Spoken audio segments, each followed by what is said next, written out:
This is a show, a podcast show. Do not be obsessed with your obsession. Believe it or not, this is just an entertainment. Creepy tale.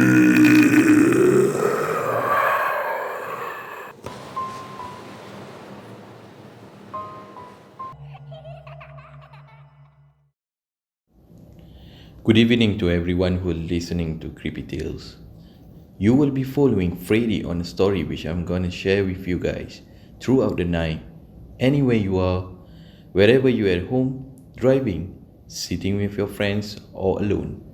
So sit tight and enjoy the story. Here is a story about staying at my scary old resale flat. These places will not be disclosed in any part of the story, as it will remains as confidential. The story which I'm about to share is coming from an anonymous person, which did not want to be disclosed his identity. Here is a story. During my stay at my previous old resale flat, which I will not disclose the location, was really a curse.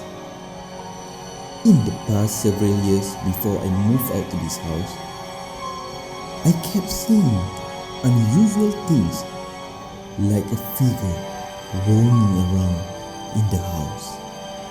Or even worse, I have witnessed my fridge foods that I just bought from the supermarkets get spoiled. And surprisingly, there's maggot inside the kitchen and milk where the bottle is still unopened yet. And I even changed the supermarket which I previously purchased my groceries item. But then it still happened again. I do encounter the fan and TV were always turned on by itself during the night at around 3 a.m. I try to keep myself positive, which I wouldn't want to think any negative about this house. By the way, I'm a free thinker person who does not worship to any religion and only believe in facts.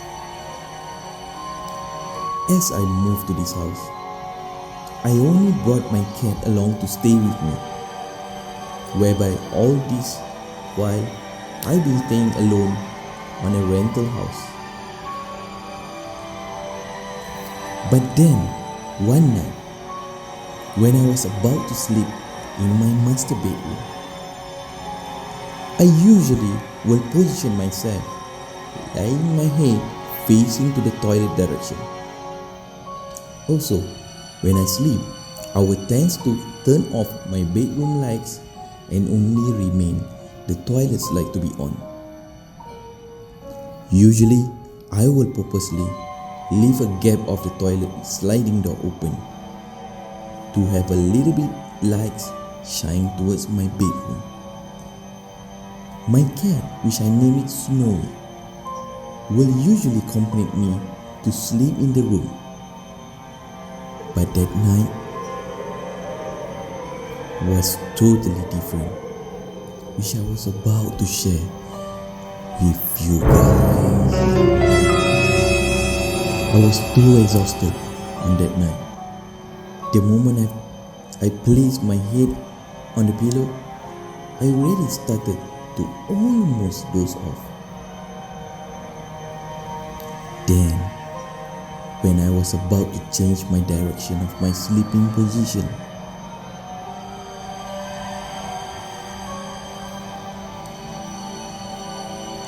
I slightly opened my eyes. I noticed that my cat was not sleeping. My cat was sitting attentively facing the toilet door. But I was so tired, so I chose to ignore and close my eyes. Suddenly, My cat then begins to meow loudly at the toilet door, repeatedly. I started to call up my cat name, Snowy, Snowy, and tried to calm her to stop. At that point, I was in the process of drifting to sleep, where I was half awake and half asleep. Hence, I could not get up to attend my cat's needs. If my eyes were half open, she started to go towards to my bedroom door and was desperately wanted to get out of the bedroom. But when I started to clench my eyes towards to the toilet door, I saw a figure in white, very tall, which is like floating on top of the ceiling. If the hair was so long till to the ground. The figure slowly moved towards to the corner edge of the sliding door. And guess what, guys? He was peeping at me where her face was black. All of a sudden, I was helpless as I could not move a limb and was unable to shout and move till cold sweat started to fall from my forehead and drip slowly to my chin. Then slowly I could feel my body, my legs starts to shiver, feeling like having a cold fever. I could only shut my eyes and kept mumbling, "Go away, go away, go away. I did not disturb you, go away." I wasn't aware that I fell asleep till the next morning. When I woke up, my shirt was drenched with sweat, and I went quickly to check in to the toilet, but there's nothing inside. But then I still wondering, is it a dream? Which it kept playing in my mind. Then I noticed something that shocked me. My bedroom door was widely open. I don't know what is that thing, and I don't know, is it a dream or what is that? It keeps hunting me till now. That was my scariest moment of my life. After 2 years later, I decided to sell off the flat. Until now, I've not heard anything about the house anymore. Thank you for listening to us, and subscribe to our channel for more stories. Or if you have stories to share, email us at creepytalestrioz@gmail.com. creepytalestrioz@gmail.com. Creepy tales.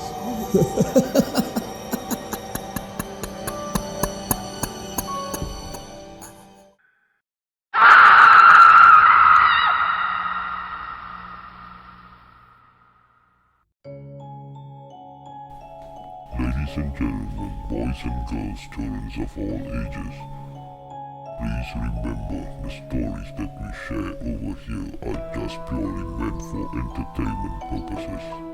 Do not at any time take this seriously. And remember, always listen to Creepy Tales.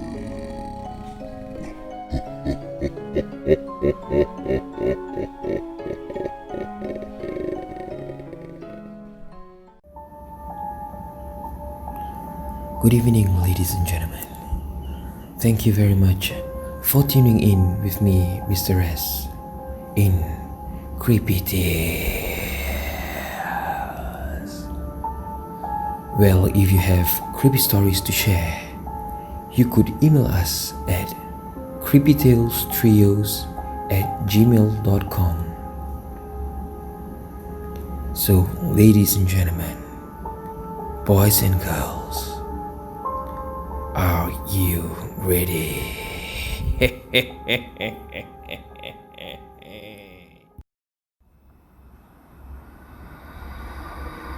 Well, this happened to my friend Mary, not her real name. It's a foreign talent from China, and when she first came to Singapore, she was 21 years old. Well, this story happened a few years ago when she first arrived in Singapore. She managed to find a flat that has a spare room for rent somewhere in Little India.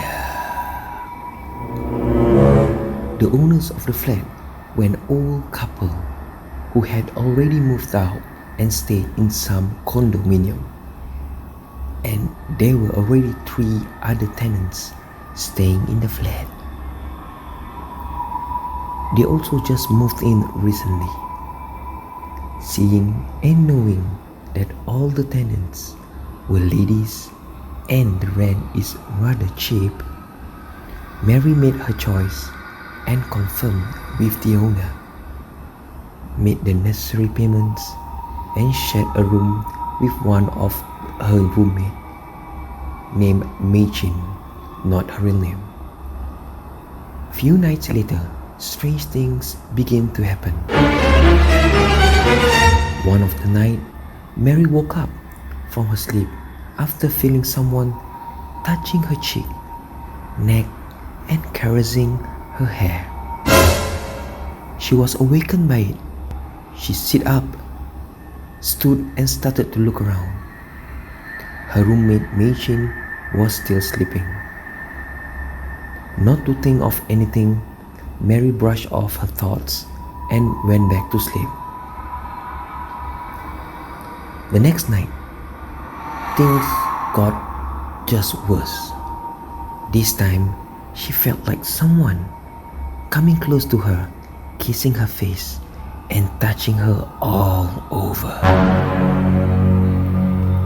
She stunned and stood up, looked around, but again, nothing found. Just her and her roommate Mei Chin sleeping soundly. Mary became suspicious and suspect that Mei Chin, her roommate, was making a prank on her. She got off her bed and went to her roommate's bed and shook her awake. "Oi! Mei Chin, wake up!" "Hey Mary, what you want?" "Hey, you trying to be funny ah? Why you kiss and touch me? You think it's funny?" "You siao ah? Where got those things? I never do those things lah. I sleeping leh." Since Mei Chin denied, and it's got nothing to do with her, Mary got no choice but to return back to her bed and sleep. On the 3rd night, Mary had rudely interrupted in her sleep by her roommate Mei Chin, shaking and tapping, calling her name.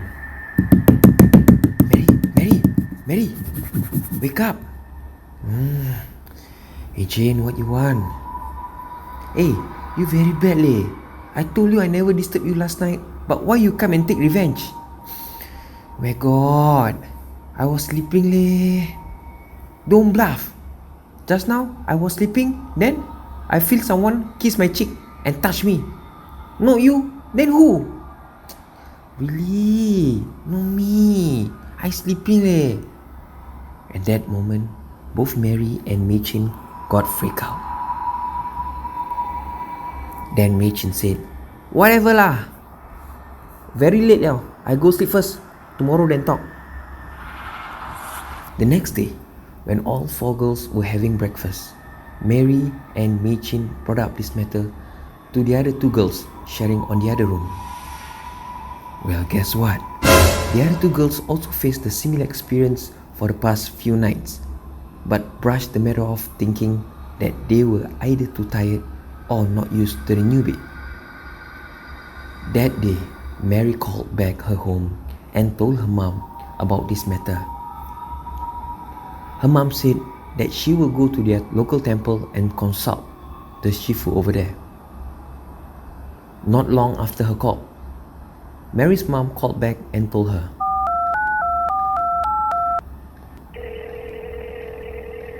Mary, I'm about to tell you, but don't panic or freak out, okay? The master said that the flat you're staying in is not good.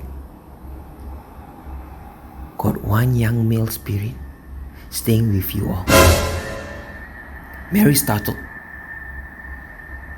She couldn't say anything. She just ended the call without saying a word. In a few moments, Mary go over to his friends and inform the other girls about her discovery. Mei Chin was the first tenant, and she decided to call up the flat owner to clarify things and check if there's anything happened in the flat. Surprisingly, the owner was very honest and told her, I'm very sorry for what have happened to you guys. Actually, my one and only son passed away a year ago in this living room, hanged by the neck due to he failed his school exam papers. He was only 15 years old but decided to end his life. After hearing this, Mary immediately called her mom for advice. Her mom then told her not to worry as she would return back to the temple and to solve this problem. Soon enough, Mary's mom called. Maria, hey, the Sifu will perform some rites and burn some offerings for the spirit. You don't worry, okay? You just hang on. Well, since that day, after a month of the incident, the molesting stopped, and thank God, everything is back to normal, even though at times there are spooky feelings lurking around. Till today, Mary and Mei Chin are still renting in the same flat in Little India. Oh well, on my personal point of view, reading this story, if I were to be in Mary's position, I tell you what I will do. Right after the conversation with the owner, I personally would happily pack my bags and get myself out from that place and find a new place to stay. Yeah, cannot tahan lah bro, cannot. After knowing some suicide happened in the house, you're talking about suicide. It's not a joke, suicide. Just cannot lah. Cannot means cannot. Well, whatever it is, believe it or not, this is Creepy Tales.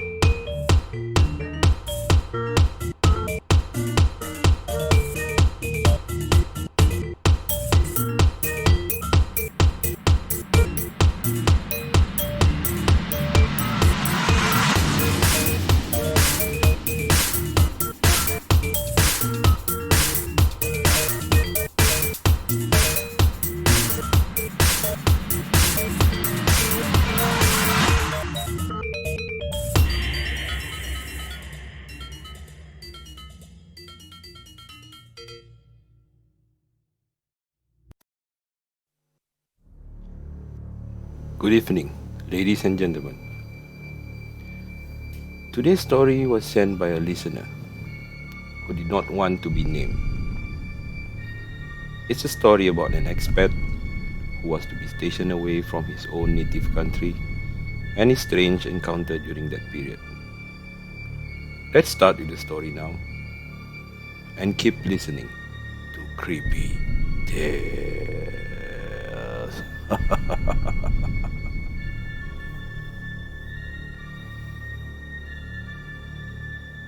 Hi Max, I've sent you a story which I have encountered years ago.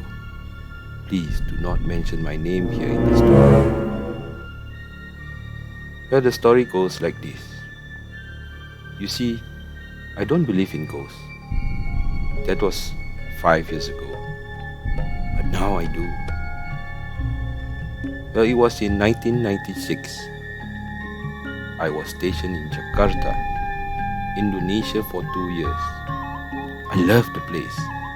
The rich cultures and the people.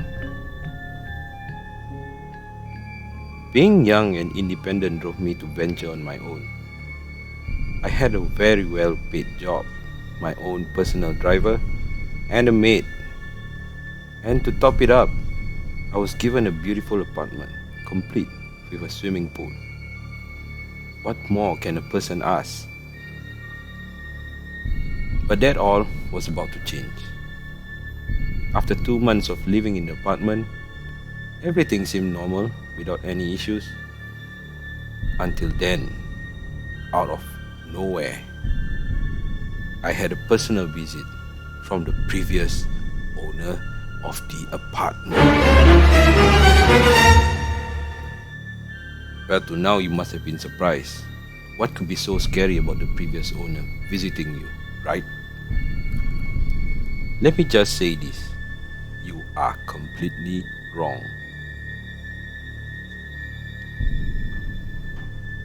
Why I would say that?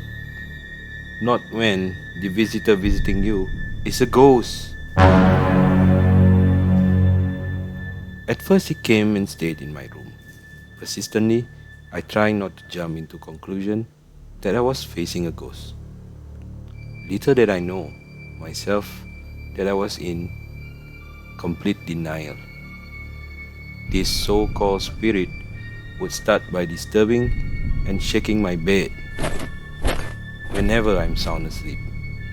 And for the first time in my life, I felt a presence that was so strong and eerie. And when I say eerie, goosebumps just literally popped out all around my skin, particularly on my arms, my back, and even my neck.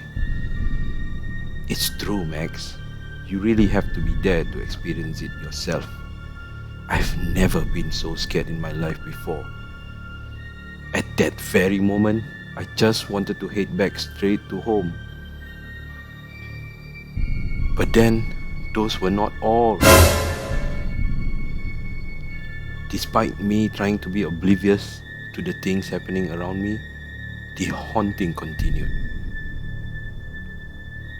One day, I found my maid trembling and looking very pale after her work.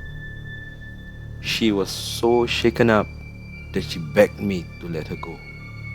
I asked her why, and she reluctantly told me. That day, when she was cleaning my room, going around her daily routines, being alone, she hummed her favorite song. In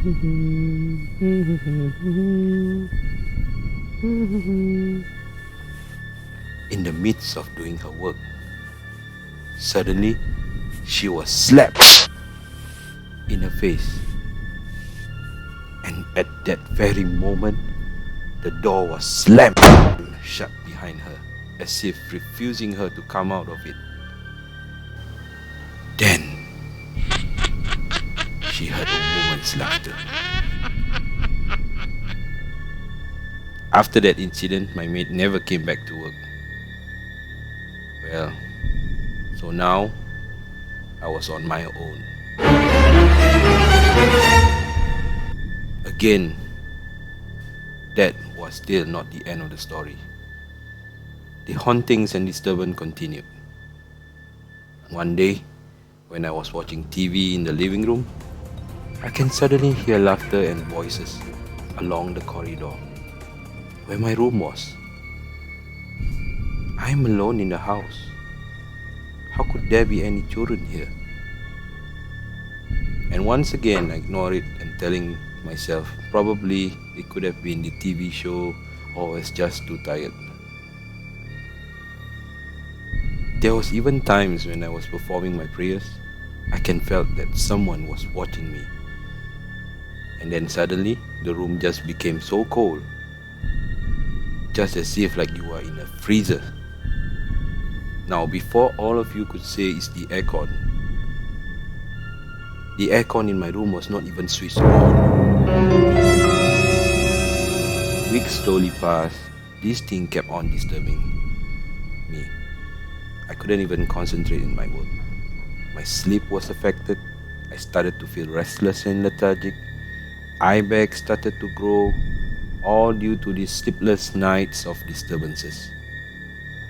In addition, from time to time, the doors around the house would be slammed shut. Over no logic reason.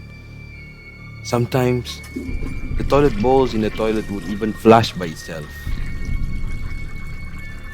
And these happenings had all but frightened my friends and family, whom I invited over occasionally, and every time they've been here, there will be all these disturbances. I never felt so lonely in my entire life. I tried calling my mom and asked for advice, and she did suggest that I pray more.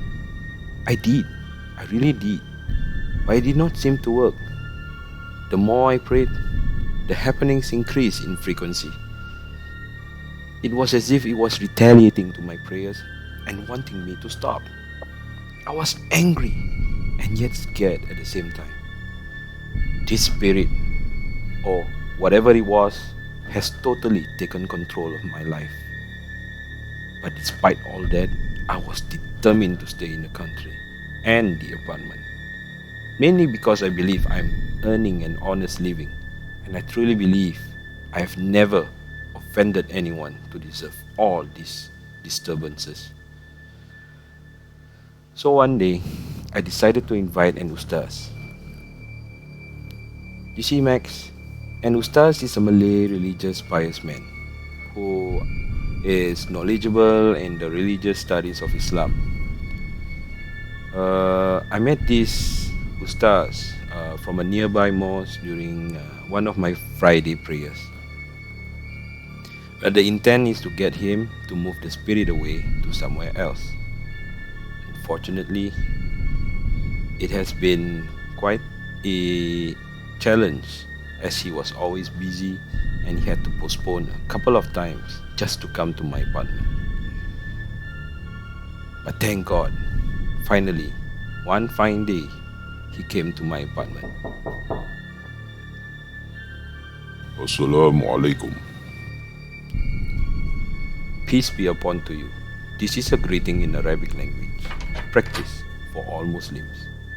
Wa alaikum salam. Peace be upon to you, I replied to the ustaz. Hello ustaz. Thank you so much for coming by to my apartment. I hope I did not trouble you today or disrupt your activities.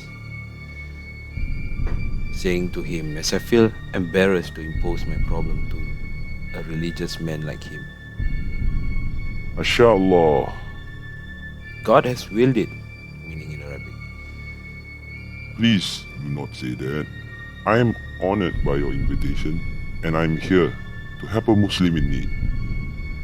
Inshallah, if Allah wills, we shall overcome this. He was being very vague about what he meant, but I just ignored and continued to usher him. Please come in, Ustaz, and pardon me for the house condition. Hey, Don't worry, your house is very nice. May I sit here by your comfortable sofa? Please do so, Ustaz, gesturing him, while I follow suit and sit on the opposite side of the sofa. Alhamdulillah, praise to Allah. Your house is very nice and big. You stay here alone? Yes, Ustaz. Last time, I actually had a maid staying with me. But after, I hesitated. Now she's not working with me anymore. The Ustaz seems to understand my hesitation, but just smiled in return. Ustaz, actually, I stopped talking almost abruptly as Ustaz raised his hand and signaled me to stop talking. He suddenly stood up and started to recite some Quran verses while walking around the apartment. As he did that, he stopped and stood at the entrance of my room and suddenly said, It's here. Most of the time. Not one, but two. I was shocked. Do what? Two Pontianaks. And they don't want to go. They say that it's their home. I don't think it's a good idea living together with them, would you? Immediately after, I hear a soft, faint crying of what sounded like two ladies in the background. I could have swore the goosebumps just literally popped out all around my skin. Ignore what you hear or see and recite after me. He instructed me sternly. Well, that was the last straw. I was not going to give up that easily. They just have to go and find a new place. And of course, with the help of the Ustaz, they eventually did. But it did not come easy, as the Ustaz had to continue to come by and recite the Quran for a few consecutive weeks, before finally he declared that the house is now safe and clean.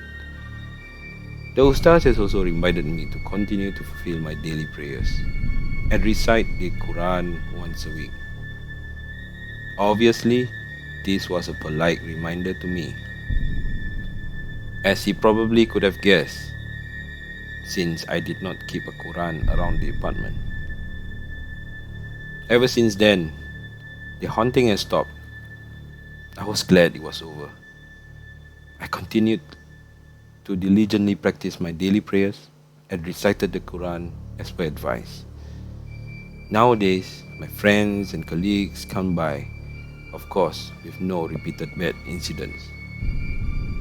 One day I went to see the management of the apartment, and he told me that the apartment was built on an old cemetery. And coincidentally, a tenant who was back from his business trip wanted to change to another unit. He told me that he felt uneasy in his apartment. Well, I'm pretty sure the Pontianaks has shifted to his unit, which was just above mine. Maybe. What do you think? Thank you, Max, for reading out my story, and apologies to the listeners if it may not be scary to you. But right now, I'm sure I'm able to tell you I am a believer of these supernatural beings. It changed my mind and perception of the other dimensions and made me a firmer believer of my religion now. Ladies and gentlemen, scary, right? If it was me, I would never stayed in their house more than a day. Really salute to this guy. But all in all, the human courage has always been an admiration to me when they decide on doing something.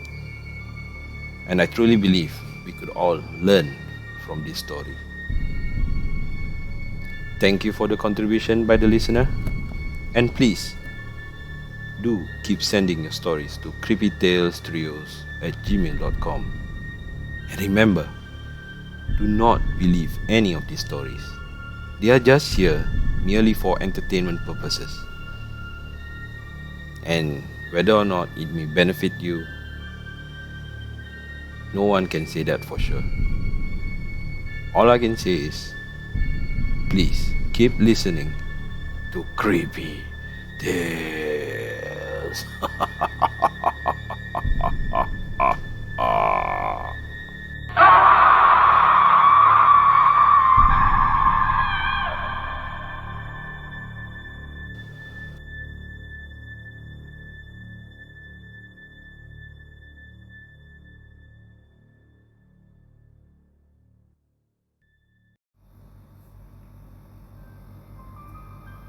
Ladies and gentlemen, thank you very much for tuning in Creepy Tales. Well, if you have creepy stories to share, you could email us at creepytalestrioz@gmail.com. That's creepytalestrioz@gmail.com.